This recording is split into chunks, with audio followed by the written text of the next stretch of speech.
This is a special report from Fox 32 Chicago. President Trump is speaking about the plane crash between an American Airlines flight and an Army Black Hawk helicopter at Reagan National. Officials say that there are no survivors. Let's listen in to the president.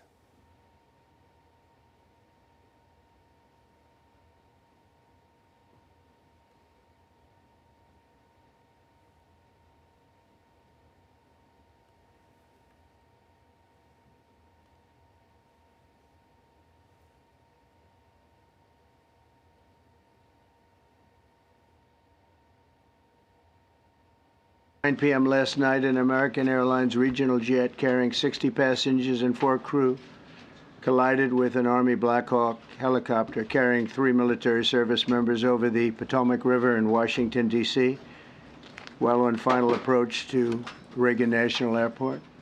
Both aircraft crashed instantly and were immediately submerged into the icy waters of the Potomac. Real tragedy.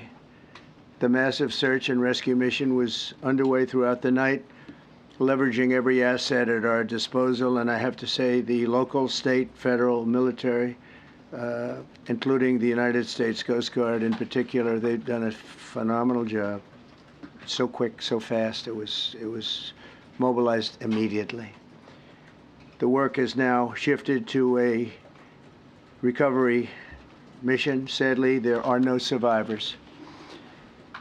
This was a dark and excruciating night in our nation's capital and in our nation's history, and a tragedy of terrible proportions.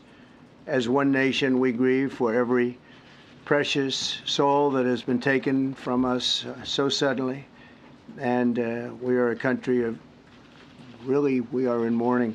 This is really shaken a lot of people, including people, very sadly, from other nations who were on the flight.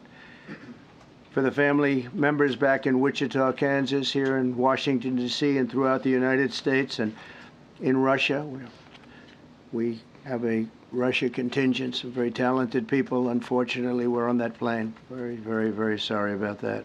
Whose loved ones were aboard the passenger jet. We can only begin to imagine the agony that you're all feeling. Nothing worse.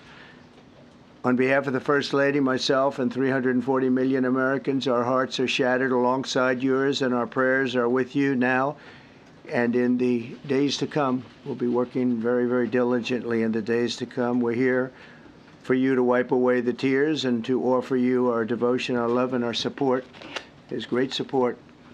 In moments like this, the differences between Americans fade to nothing compared to the bonds of affection and loyalty that unite us all, both as Americans and even as nations. We are one family, and today we are all heartbroken. We're all searching for answers. That icy, icy Potomac, it was a cold, cold night, cold water. We're all overcome with the grief for many who have so tragically perished, will no longer be with us.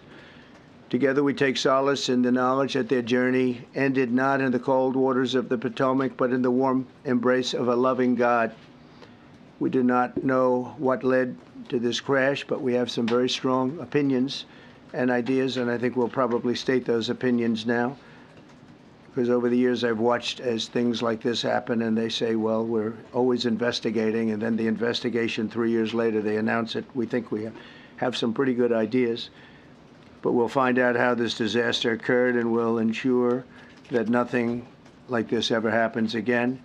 The FAA and the NTSB and the U.S. military will be carrying out a systematic and comprehensive investigation. Our new Secretary of Transportation, Sean Duffy, his second day on the job when that happened. It's a rough one.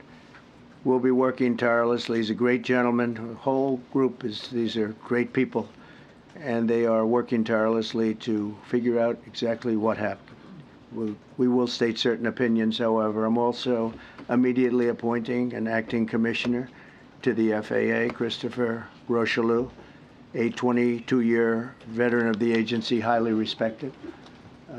Christopher, thank you very much. Appreciate it.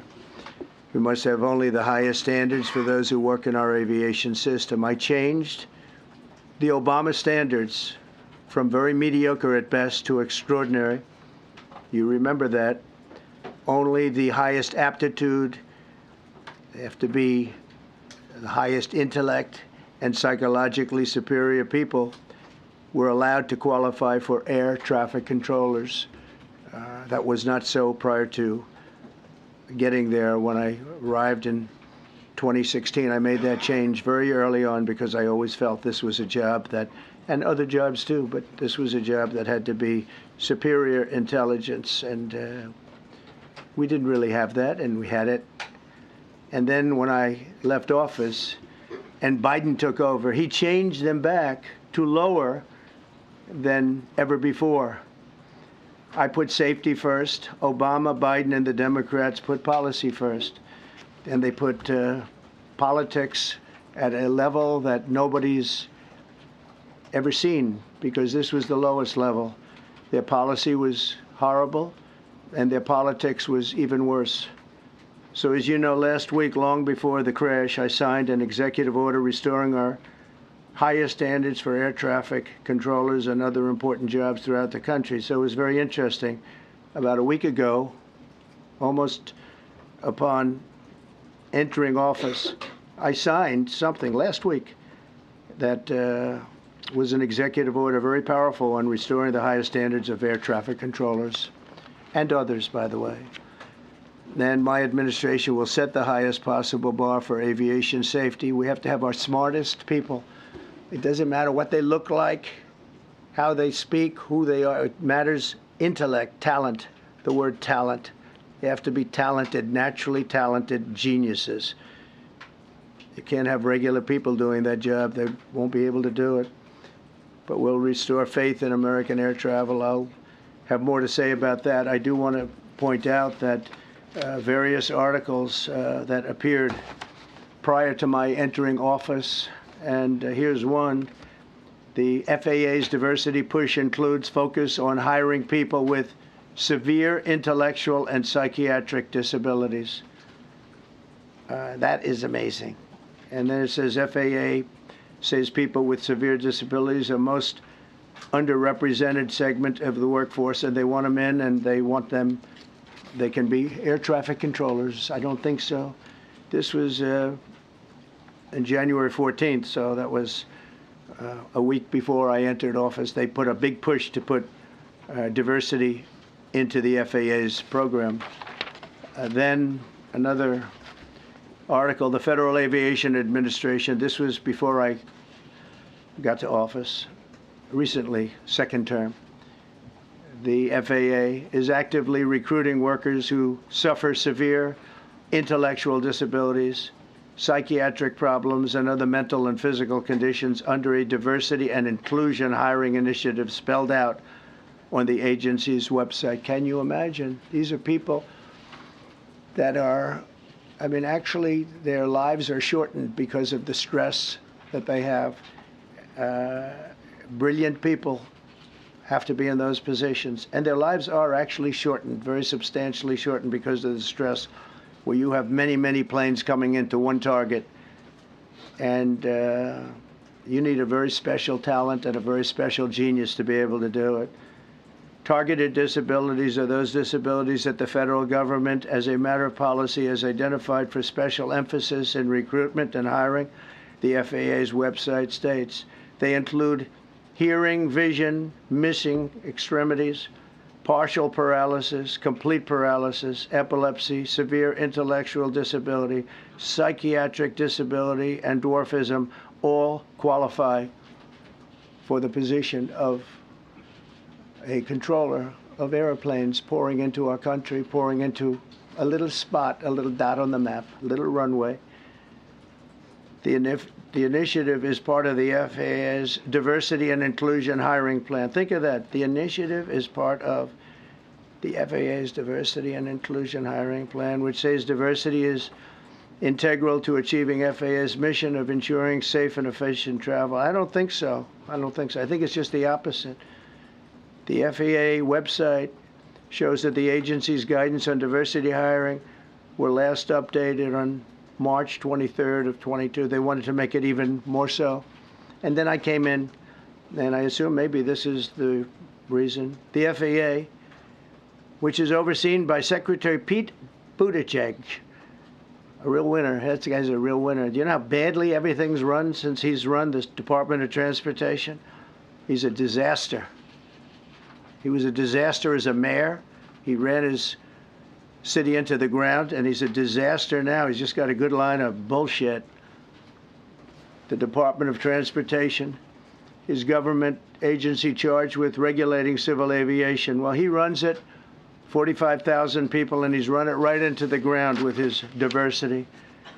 So I had to say that it's terrible. Then it's a group within the FAA, another story, determined that the workforce was too white, that they had concerted efforts to get the administration to change that and to change it immediately.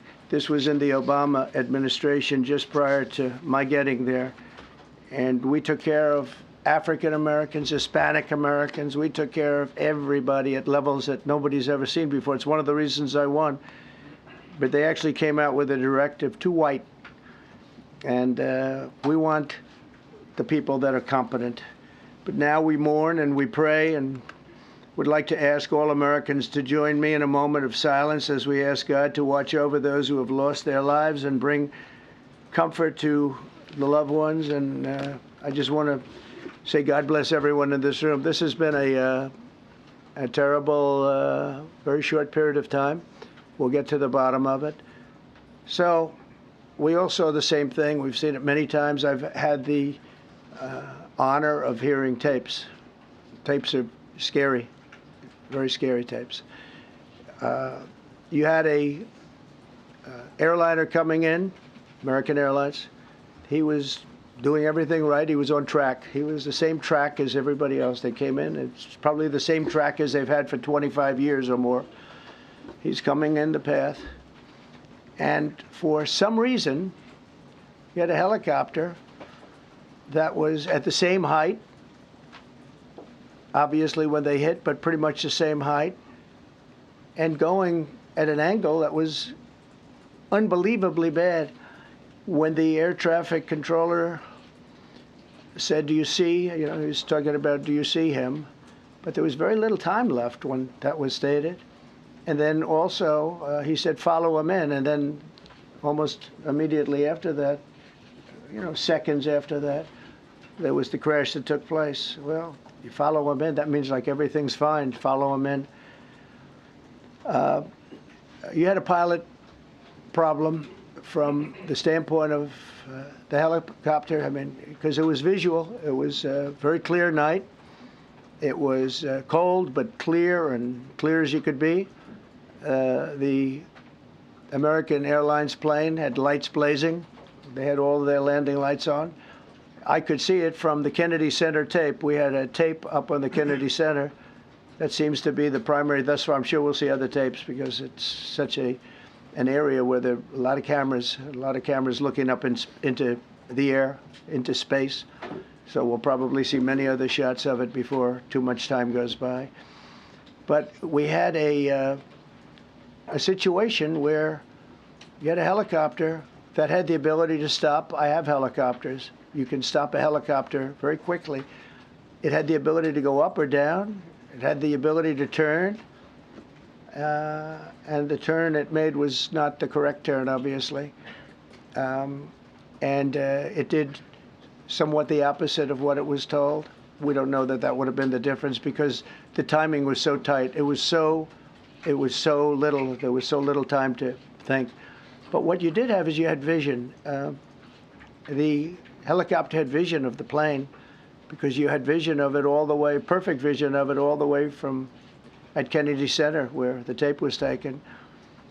And for some reason, there weren't adjustments made. Again, you could have slowed down the helicopter substantially. You could have stopped the helicopter. You could have gone up. You could have gone down. You could have gone straight up, straight down. You could have turned. You could have done a million different maneuvers. For some reason, it just kept going and then made a slight turn at the very end, and by that time it was too late. They shouldn't have been at the same height because if it wasn't the same height, you could have gone under it or over it, and nobody realized, or they didn't say that it's at the same height. At the same height, still wouldn't have been great, but you would have missed it by quite a bit. Could have been 1,000 feet higher. It could have been 200 feet lower, but it was exactly at the same height, and somebody should have been able to point that out. So all of this is going to be studied, but it just seems to me, from a couple of words that I like to use, the words common sense, some really bad things happened, and some things happened that shouldn't have happened. So you had a helicopter going in an identical direction. You had a helicopter that was at the exact same height as somebody going in essentially the opposite direction. You had a plane that was following a track, which is a track that every other plane followed. And I don't imagine, I know I've heard today that they might have been following the preceding plane, which was pretty close, but not that close, the preceding plane. But you wouldn't have even been able to see that because of the direction that the helicopter was coming in at. So you had a confluence of bad decisions that were made, and you have people that lost their lives.